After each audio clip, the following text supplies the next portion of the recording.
Good afternoon, everyone. We're going to allow just a minute or two for our guests to arrive, and we'll get started at the top of the hour with the presentation.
All right. Good afternoon and welcome to today's webinar, GovWin IQ Training for NASPO members. Thank you for spending some time with us today. We're glad you're here. Be sure to check out our upcoming webinar. On July 28th, join our distinguished panel of academic researchers for an overview of the NASPO Assessing State PPE Procurement during COVID-19 report. This webinar will discuss the legal aspects of emergency procurement, the challenges procurement faced while responding to COVID, and the characteristics of a strong state procurement response. Visit www.naspo.org to register. We look forward to seeing you there. Also, August 26th, Solicitations of the Future, Agile and Attainable. This webinar is with the State of Connecticut and the Harvard Government Performance Lab. You can register for it as well at naspo.org. At the close of today's presentation, you'll be asked to complete a very brief questionnaire. Your feedback is very valuable to us here at NASPO. Today's presentation is good for one UPP-CC contact hour. To get your certificate, simply complete the questionnaire following the presentation. Before we begin, I'd like to take a moment to explain the format of today's webinar. All attendees are muted. You can enter comments and questions in the chat box. If you'd like to ask our presenter a question, you can type it into the Q&A box at the bottom of your window. Questions will be addressed throughout the presentation. Today, we are honored to have with us Mr. James Pacana. James is a senior customer success manager at Deltek and is the dedicated representative for NASPO and our membership. He has been our go-to resource for GovWin for the past several years, and he can answer any questions you may have. NASPO is grateful to have you here with us, and now I'll turn it over to you, James. Great, thank you. Let me go ahead and share my screen. It says I cannot. I think you have to stop presenting, actually, for me to share. Gotcha. Yeah. But I'll share my screen here, and we'll be on the GovWin IQ homepage. And then we can walk through the different sections you guys have access to. Actually, I think it's going to let me do it here. Let me just hit share. You should be able to see my screen now. Okay, there we go. So yeah, right now, as Chadwick said, I am your guys' customer success manager. Going to go through the different sections that you do have access to on the GovWin IQ website. Mainly want to focus on the opportunities database, which is really the tactical side of the GovWin IQ website, and then go into the more strategic side, which is the awarded contracts database, the document library, and the government contacts database. feel free to enter any questions into the chat box.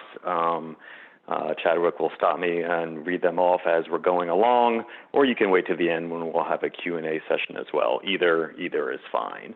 Right now, as you can see, we're actually logged on to the GovWin IQ homepage under My User ID in the upper right-hand corner. When you're logged on to yours, if you scroll down about halfway down the page under Support, my name will be listed for you. It's not there on screen right now since I'm on my ID, but when you're on yours, my email address, my phone number will be there so that you can reach out to me for any questions involving website navigation, any questions you would like our research analyst teams to undertake on your behalf. That's totally included as part of NASPO's contract with us. So you can reach out and the appropriate analyst team can undertake opportunity-specific research, awarded contract research, even market research, depending on the question. Those types of questions can be fielded by our analyst groups.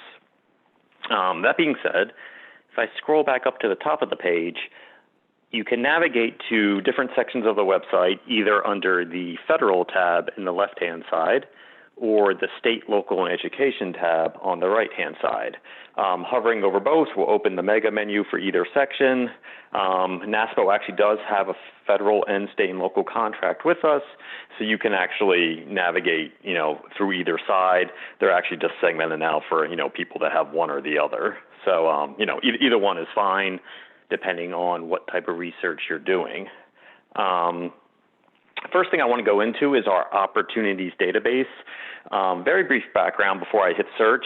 On the federal side of the house, our analyst teams are broken up by federal agency. So, Air Force team, Navy team, Homeland Security, et cetera. And on the state and local side, they're actually broken up by vertical market across all 50 states. So things like, public safety, healthcare, education. There's a general government kind of catch-all vertical, and the analysts are placed in those groups and covering opportunities, under each vertical market across all 50 states, localities, cities, counties, within those states. So, they're going out to, agency-specific websites to pull in opportunities. They're going through budget documents when they're released by the agencies or localities, capital improvement plans.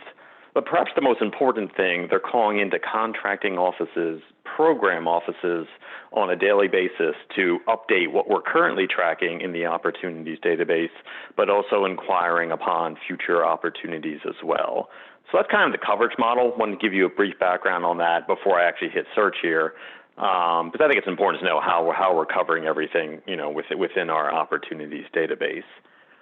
So let me hit search. Actually, I'll go under state, local, and education and hit search there.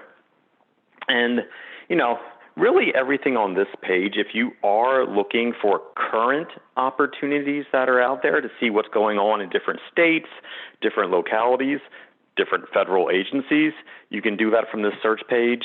If you're trying to see what has been awarded in the past, you could always look up under the awarded status to see what different states, localities, federal agencies, what they've awarded in the past.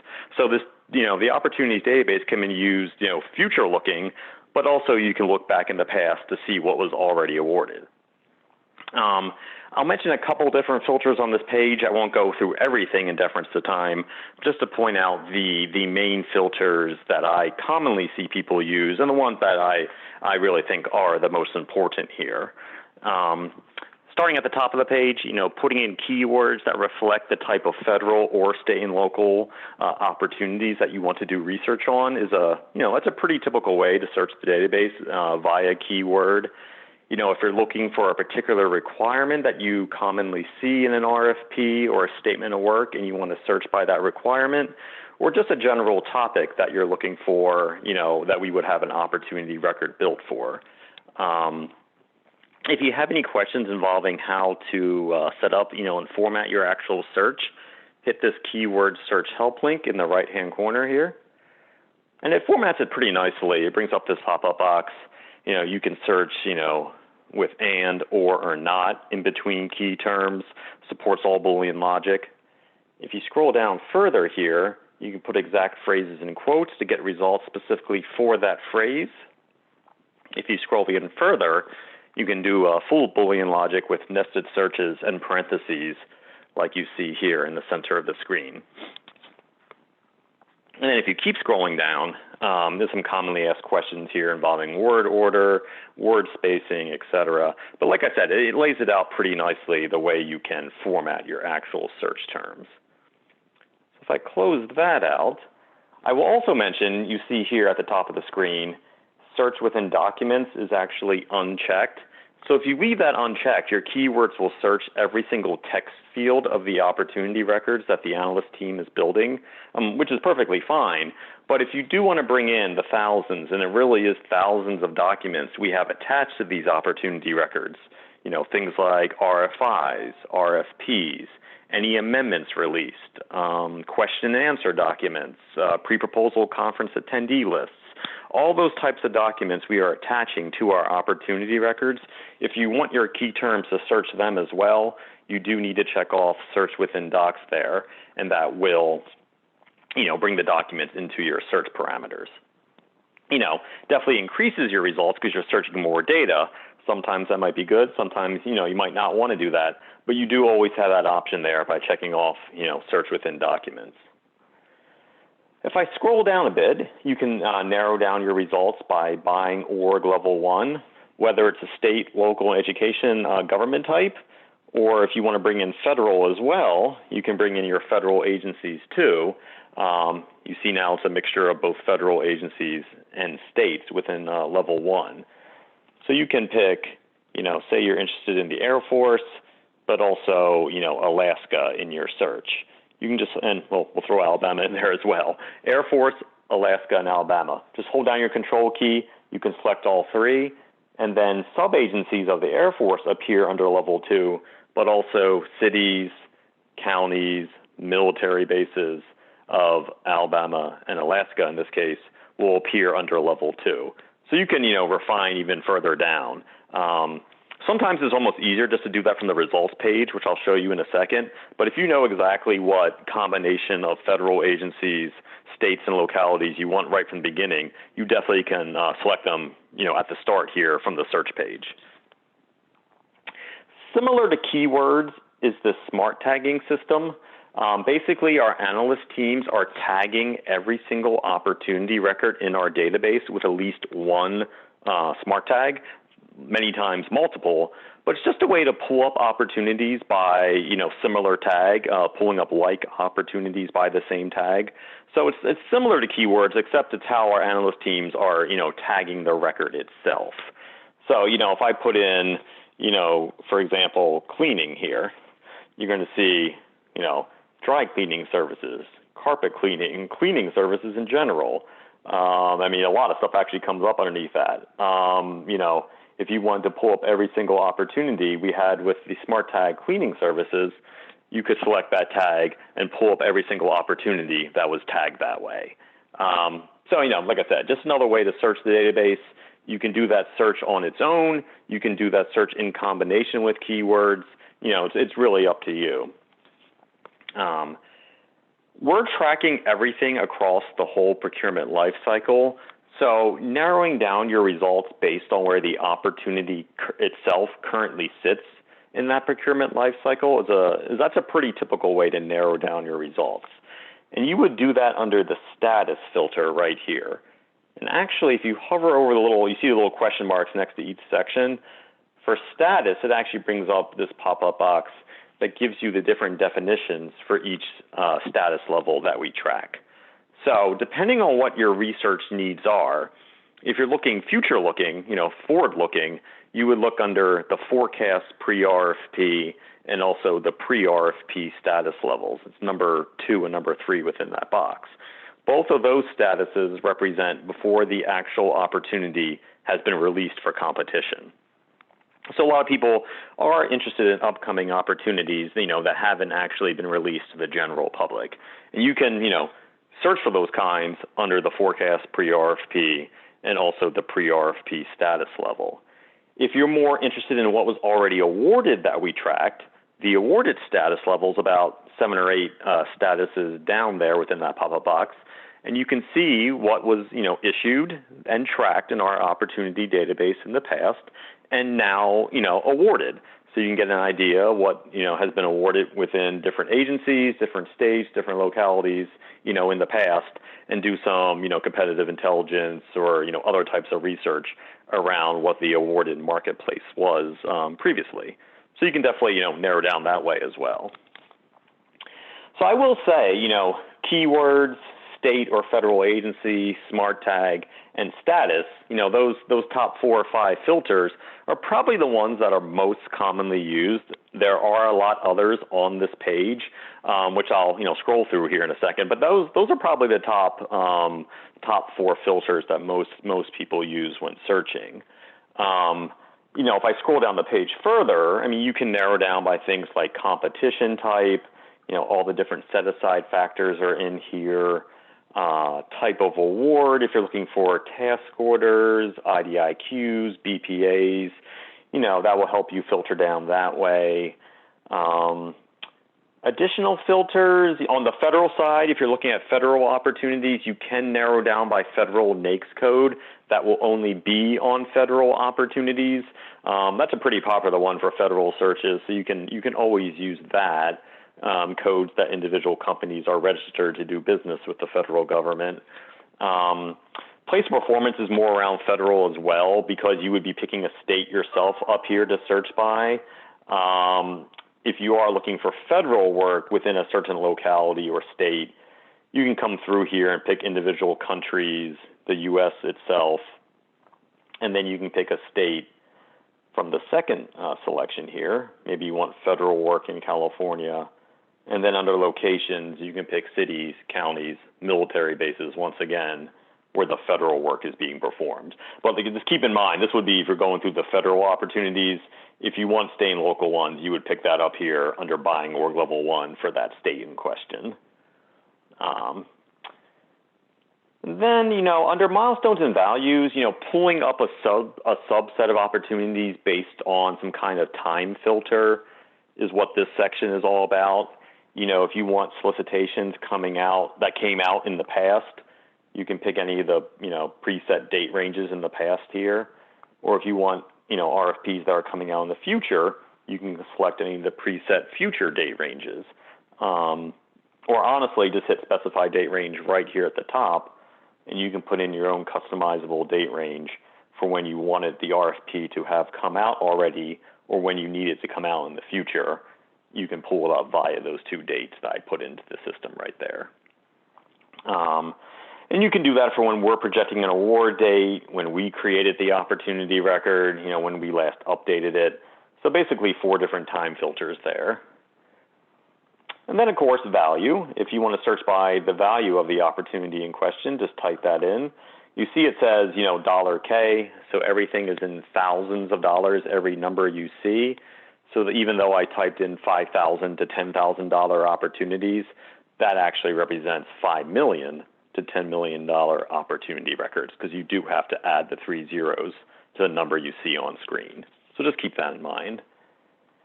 And then last but not least, as far as filters go, this last section is more geared towards if you're doing an awarded opportunity search. It says existing contracts, so you can search by actual contract number if you have it, who the incumbent vendor name is, or who the new awardee vendor name is if you want to search by a particular company. Date-wise, if you want to see when contracts were awarded, you can search by date range. When they're expiring on the current expiration date, which would be the current year not taking option years into account, or the ultimate expiration date, which will take those option years into account when you're doing your search. So lots of filters, went through that, at a relatively high level, but everything you're choosing appears on the left-hand side of the screen, so you can actually always see exactly what you selected over here under selected filters.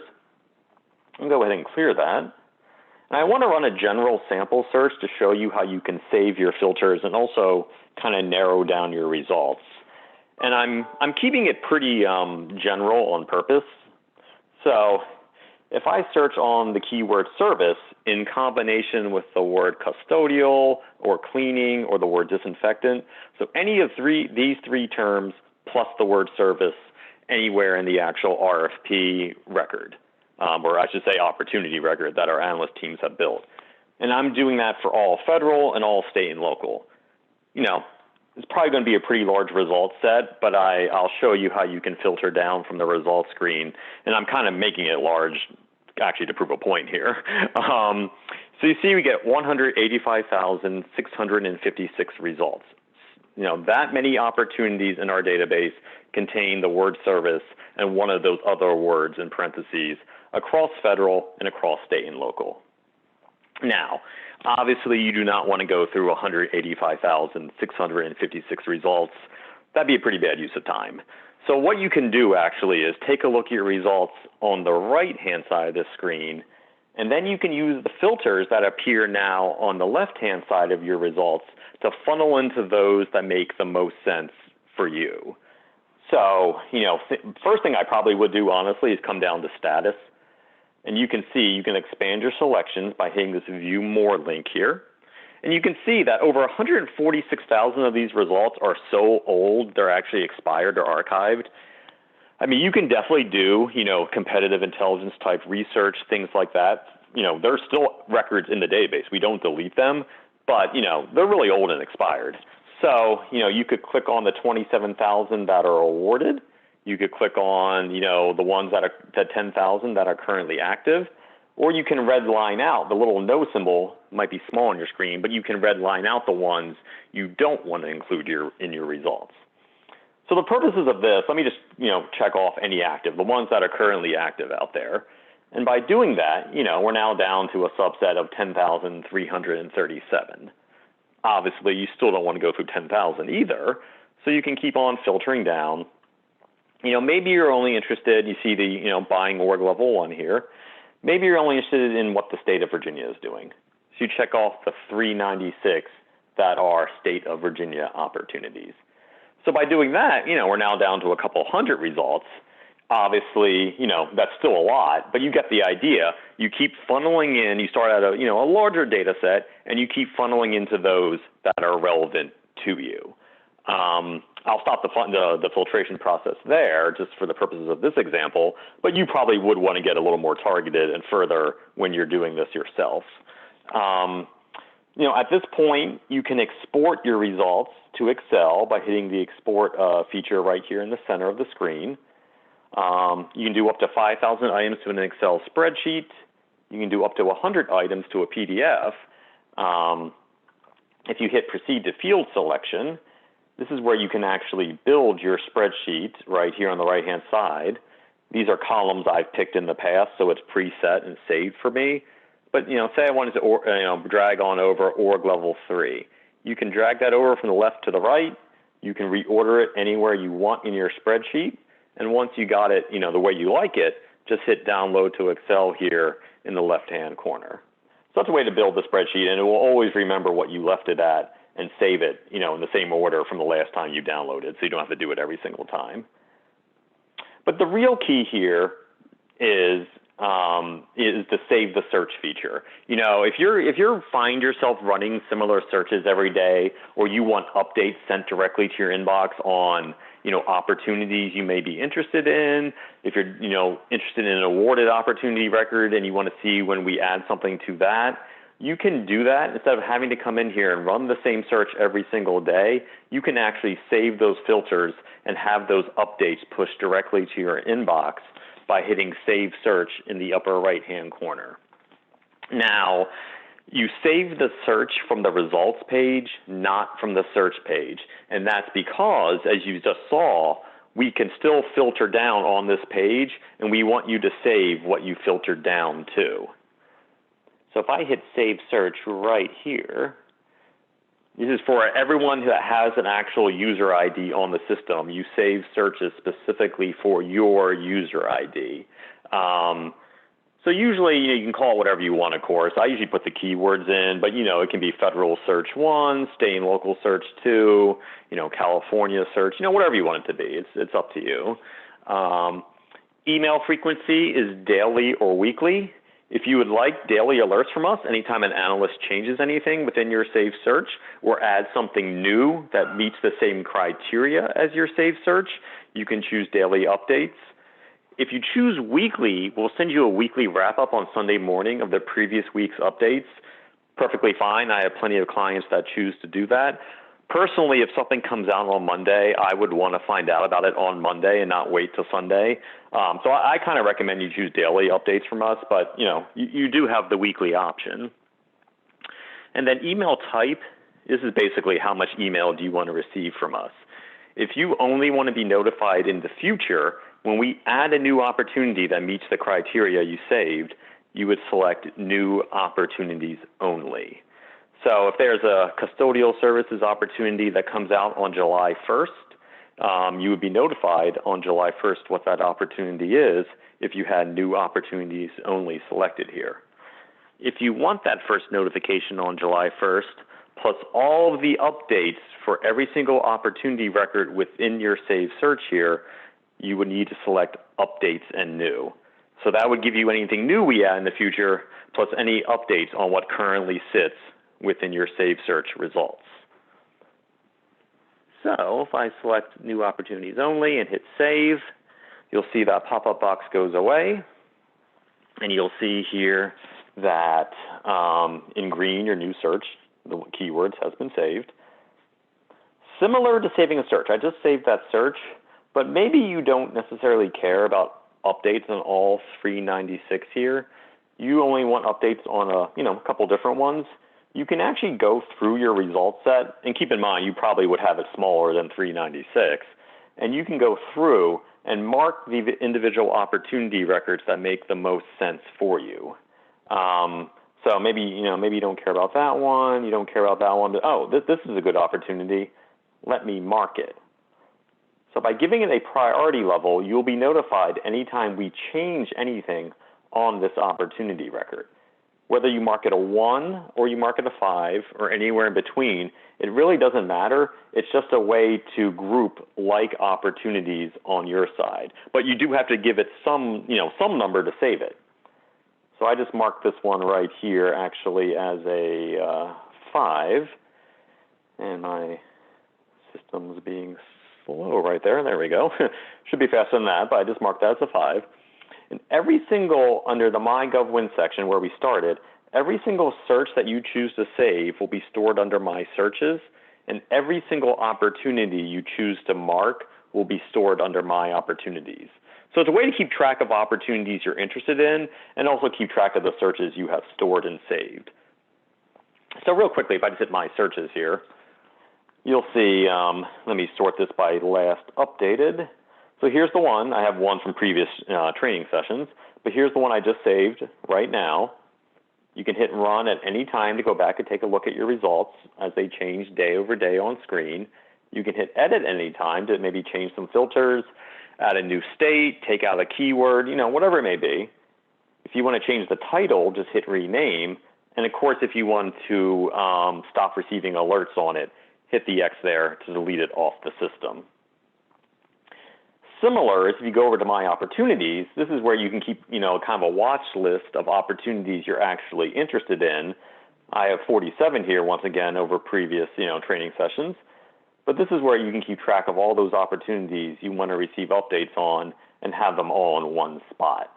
And you can see that number, like I said, is really a grouping mechanism where, I have my, number 1 at the top, number 2, a couple 3s, and then I go 4s and then 5s down here at the bottom. So it's just a way to group them by that priority level, basically. So real quickly, let me go back to the search we started at that I saved. Once again, I need to sort this by last updated, so it comes to the top of the page here. And let me hit that run search link right here to go back to the original results I just stored. So you would hit that run search link to always go back to, the results that you saved. So there's the 396 that we were originally on. So if I click into an individual opportunity here at the top, facility cleaning and disinfecting in this case, you can see we have, tabs here, bid snapshot, letting you know where we got this from, any details on the opportunity record itself. It's in source selection status. It came out on April 1st. Responses were due on May 13th, and they're currently making their award decision, it looks like. You can see the smart tags that we have applied to this, cleaning services, and the secondary one was janitorial services.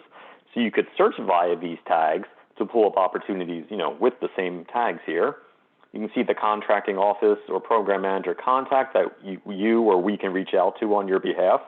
And you can see any updates we've added here. And the last update was the last amendment, which looks like a question and answer document on April 12th. So if I come down here to the document section, you can see the actual RFP, which is what you may be interested in from a different state or locality. If you click on that middle one there, I believe that's the solicitation. Usually in PDF, Word document file. So here we go. Invitation to bid. You have your actual, document right here, all in one spot. And you can see what their statement of work is like. Their scope of work is what they're calling it, all right here. And this type of information will be attached to every single opportunity record that we're tracking under the document section. So, like you said, you can get ideas. If you have a requirement for custodial services as well, you can see what other localities or states have done recently for the same requirements to help craft your RFP, or to get an idea what the market was. If you take a look at the awarded ones, you can see who's been performing those services recently for different states and localities as well. So those are a couple of ways you can use the opportunities database, kind of off the top of my head, the way you can, the way you can use the service. Let me X out of that. And then we didn't mark this one, but of course you could mark this bid here and get updates on it anytime something changes on the opportunity itself. I will call your attention to under tasks, if you go down to request support, if you had a question on this opportunity record, you could click request support, type in your question. A copy of your question would go to me, and a copy would go to the analyst responsible for this opportunity record.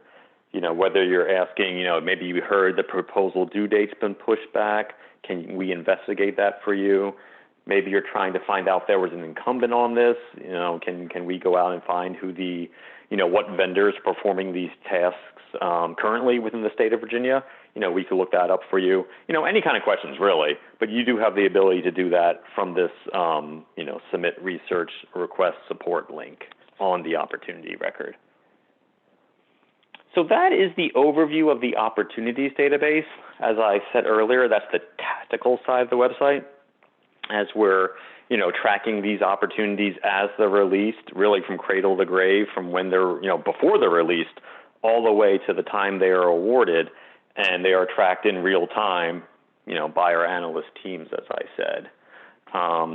The other sections, which I'll take you through over the next, 15 or so minutes here, maybe 20, are more strategic in nature, where it's not, the day-to-day filling of the pipeline or interested in opportunities. They're more based around what kind of research requests you might have, or what kind of, competitive intelligence or, strategic decisions you're trying to make. So you do have access to our document library, and I'll go to that next because it kind of ties into the opportunities database.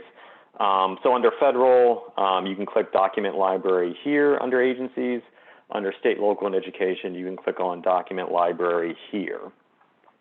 Basically, this is where if you really only care about the solicitation documents themselves, or say budget documents, or different document types, and you're more interested in those than the actual opportunity records, you would come to this section right here. Honestly, I would say the best way to show this is to use the same keywords that I did under the opportunities database. So continuing on with my, service and custodial cleaning or disinfectant example, what solicitations, have those keywords, and can you return only the documents that have those keywords? And we don't care about the opportunity record, we don't care about the awarded opportunity record. We care about the solicitation document itself, which is something you guys, might be pretty focused on. So if I come over here to document type, there's many different choices, of course, but for the purposes of this, I think a solicitation document would make the most sense. So pull up every single solicitation document that contains service with one of these key terms. So if I hit search, we'll see what we get. Once again, I think this will be probably a pretty large data set, but this will give you really good an idea of what other states, localities, what they're doing around these key terms, at least as far as RFPs go. So you see we actually have over 740,000 results, which is, a lot that contain, and you can see the titles here, custodial services, a lot of these actually, cleaning service, cleaning packet. I would recommend, depending on what you're doing, narrowing it down by state here. So, if you were interested in a particular state, we can keep going with the Virginia example, narrow it down to those 8,300. In that case, you can actually filter in the upper right-hand corner. It's set to relevancy right now, so how many times the keyword appears in the solicitation document. You can sort by when it was posted in GovWin, the file size, file format. Honestly, relevancy and probably posted in GovWin, if you want the newer ones, probably make sense as the two filters. But just like before, you can go right into the actual RFP document here, hit download, and that will bring up, things like the statement of work, what requirements they want, and you can use that once again to get an idea of how you can construct your own RFPs and statement of work, or once again to get an idea of, what different localities and states are doing under a particular topic or keyword. So that's the document library. It's very similar to the opportunities that I showed you, except it's geared towards, documents only. Next thing I'll show you is our awarded contracts database, whether it be federal, once again, or state and local. It says contracts here on the left-hand side where you would hit search, and under federal, you can hit contract search here. This is where if you are only truly interested in awarded contract records, you don't care about upcoming opportunities, things that are proposals submitted. You only are interested in what has taken place in the past along, different filters. You would come to the awarded contract search only. So we have that kind of segmented out from the opportunities database because it's really only focusing on, awarded contract records. So let me hit search here to go into that. And honestly, you can do state and local on its own. You can do federal on its own. Once again, you can combine the two, depending on what kind of search you're doing.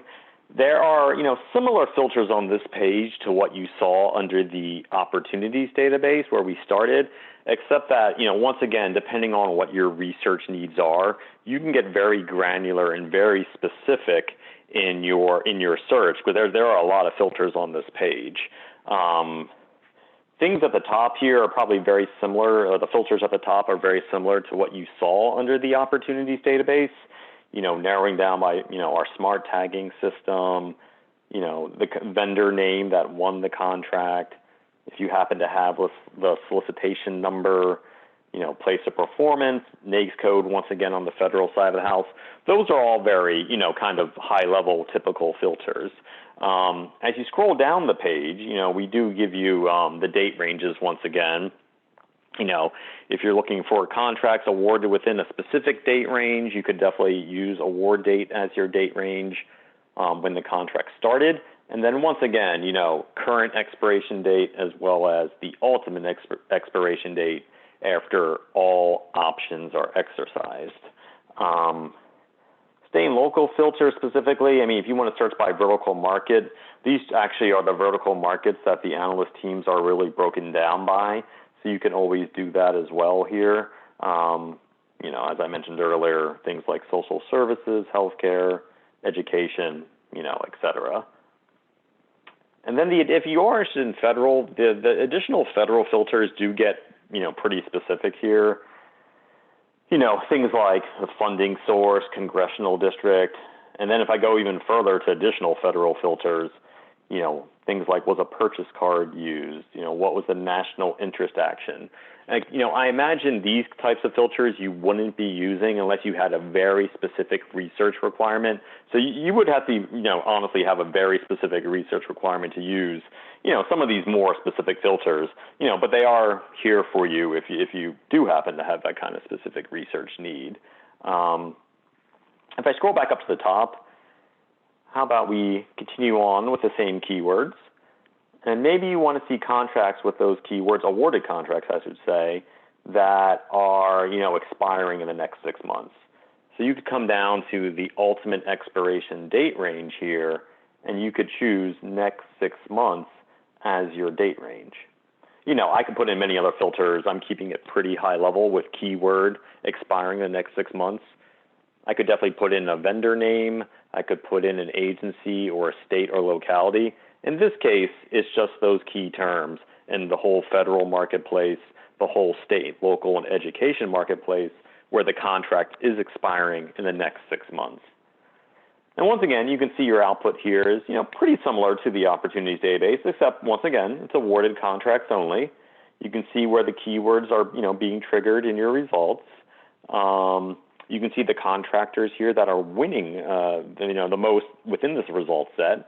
So you can always get a very quick idea of who's, winning the most within this result set here.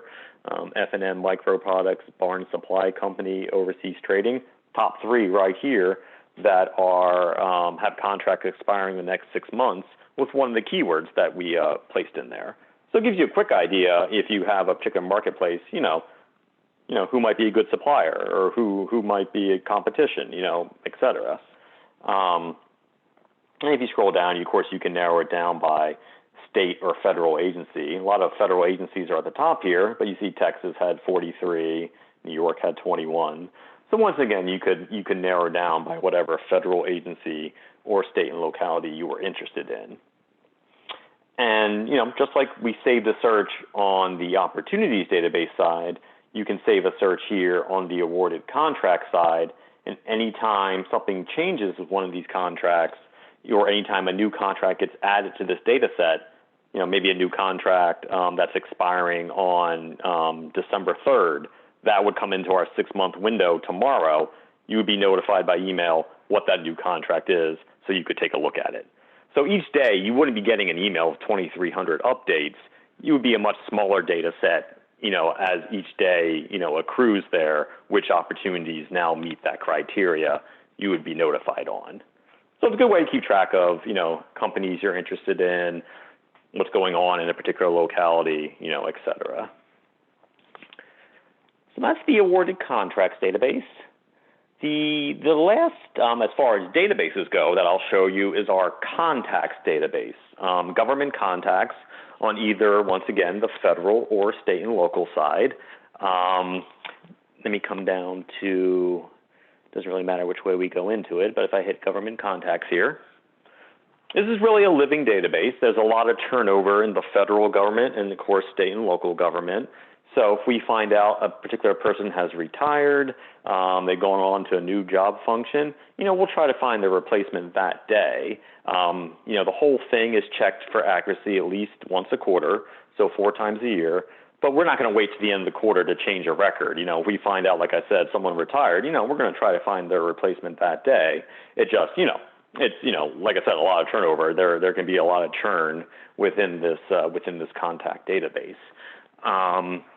But what I like about this is, once again, search by federal or state and local, of course. Searching by job title, if you're looking for particular contacts, within the marketplace with a particular job title, you can put that job title in there. We have contact roles here, senior leadership, functional leadership on this filtration system.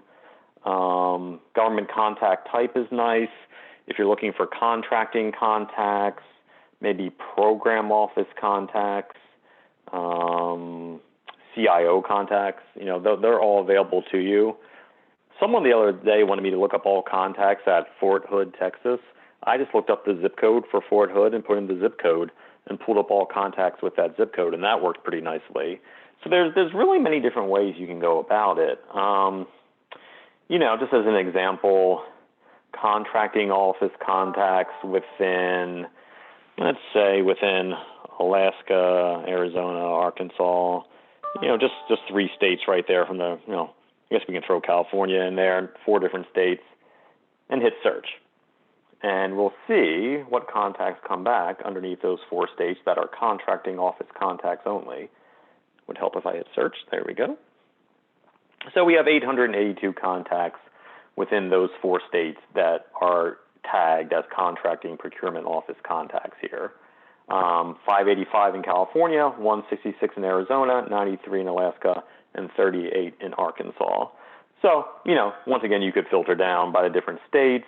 California, of course, not surprisingly having the most there, but you can see the different contacts that, fit the criteria you searched on. If you click on the person's name, you get a little more details.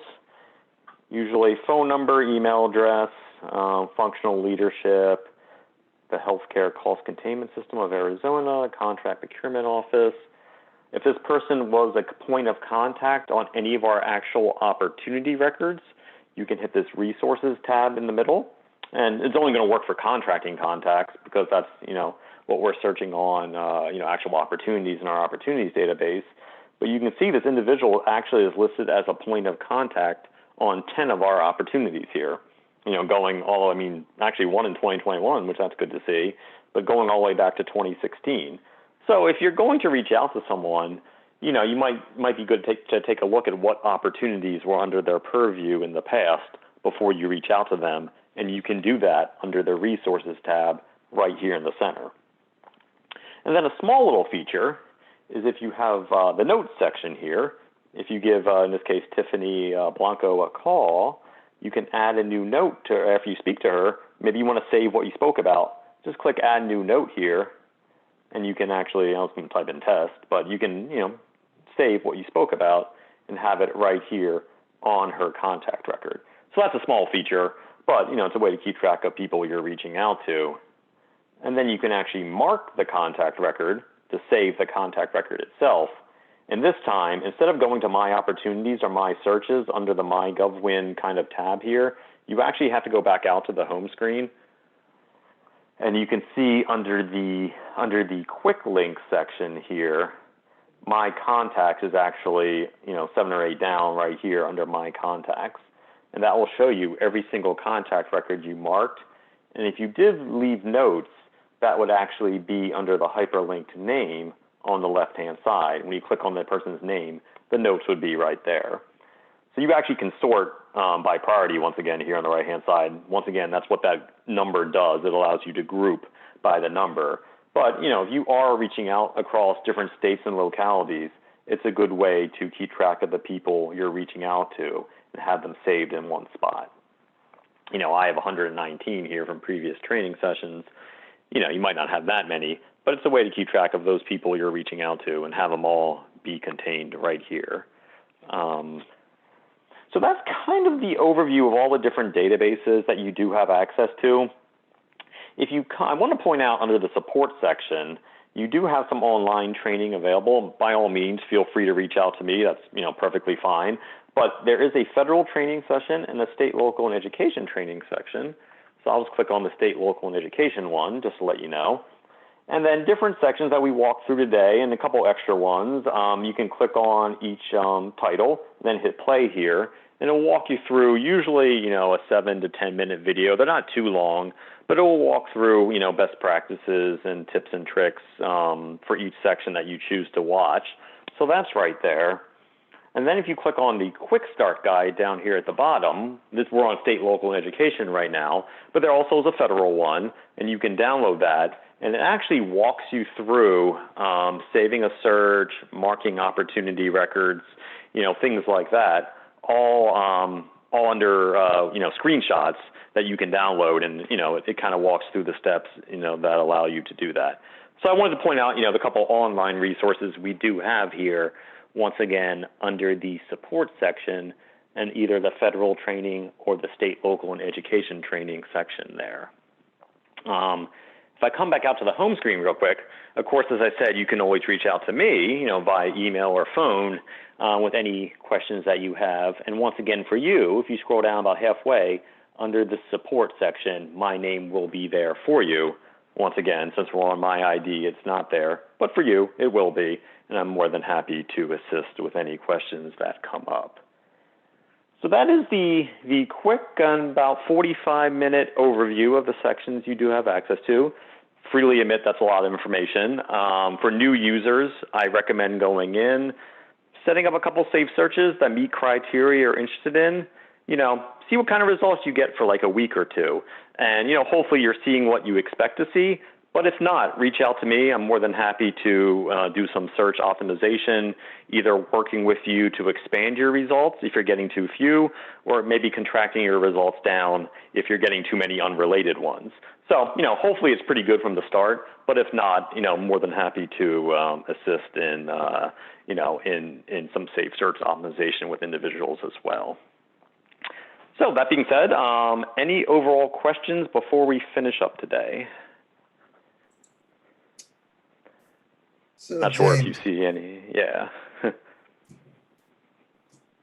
Supposing a lot of our members would be looking for, say, performance specs for commodities like tires or MREs, and they wanted to see what similar size departments or other states are purchasing or have purchased. They're wanting to get that performance spec information, see what the other states are doing to inform their own. What would be the easiest way to find that information? I assume by performance spec, it would be like, I don't know, whether it be like a lot number or just specifications for, for the tire or whatever it may be. As long as that specification is contained within, the RFP document or the RFI document, it's got to be in there somewhere. You would just do a keyword search on that specification under probably the awarded contracts section here, or the document library if you want to go directly to, the statement of work, the RFP document itself.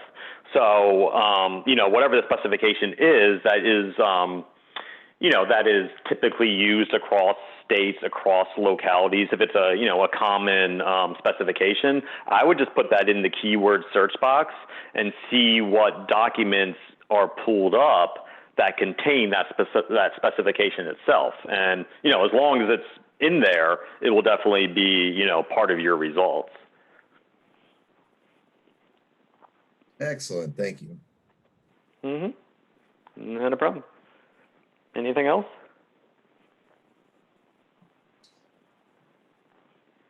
Because, not just I guess to finish up on that one, as we're building the opportunity records themselves, pulling out those key requirements in the opportunity record. But even if the analyst in question who's building the record doesn't put that in one of the, requirement fields, as long as the requirement itself is in, whether it be the RFI, the RFP, any kind of amendment, as long as you search for that document, it's going to be triggered in your results. So that should definitely do it. Could you go over one more time if a member logs in and they'd like some assistance with a specific topic, how they would request that assistance? Yeah, two different ways. There is a request support link on every single opportunity record. Now, that's only if you had a question on the opportunity itself. So I'll quickly show you that, and then I'll mention the second way. So, and whether it be opportunity or awarded contract, it has to be some piece of data. It should have the request support link. Oops, that seems to be, there we go. So if I just go into an individual opportunity record here on screen, there we go. You'll see here under task, there's this request support link. Now, this is, tied to this specific opportunity record. So if you click request support, it's actually going to have the title right here of the opportunity record. So people usually, if they had a question on this, would hit request support, type in your question right here. A copy would go to me and a copy would go to the analyst responsible for this opportunity, because the analyst, you know, is the one working with this on a day-to-day basis. So they would be the one actually doing the research, but I get a copy as well to make sure, you know, they're staying on top of it and that it's, you know, coming back in a timely fashion. If it's not opportunity specific, honestly, you can just come to the homepage. Shoot me an email. I build cases myself all the time. My name will be here on the homepage. If it's a more market-based question, just email me or give me a call. I would take whatever your research question is, and I would either answer it myself if I know the answer, or I would build a case in our case management system to make sure it gets to the appropriate analyst team. So if you had an Air Force question, you know, I would send it to the Air Force team. If you had a California question, I would send it to the team that covers California. So, you know, by all means, you can just, hit that submit support request link, or just, shoot me a quick email and I'll build the case myself. That's perfectly fine. Excellent, thank you. Well, if there are no other questions, that will conclude today's presentation. I want to thank our presenter, James Pacana, for this information and for working with us here at NASPO to provide this training for our members. Thank you all for attending this webinar today. You'll receive a follow-up email containing today's materials and links to a recording of this webinar. Remember, this webinar qualifies as one UPPCC contact hour. To receive your certificate, simply fill out the survey in your browser window once you've exited the webinar. As I said, it has been recorded. It'll be available for viewing on the NASPO YouTube page in the coming days. Questions entered into the chat and Q&A boxes have been saved. We'll try to follow up via email for any questions that were not addressed during the presentation. Be sure to check out our upcoming webinar and our recently released research report, Assessing State PPE Procurement During COVID-19. On July 28th, our distinguished panel of academic researchers from 5 universities will discuss the challenges procurement faced while responding to COVID. You can download the report and register for the webinar at naspo.org.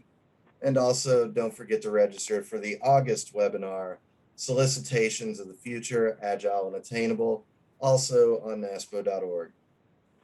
Thanks again to our presenter. Thank you to our guests. Everyone stay safe and have a great day.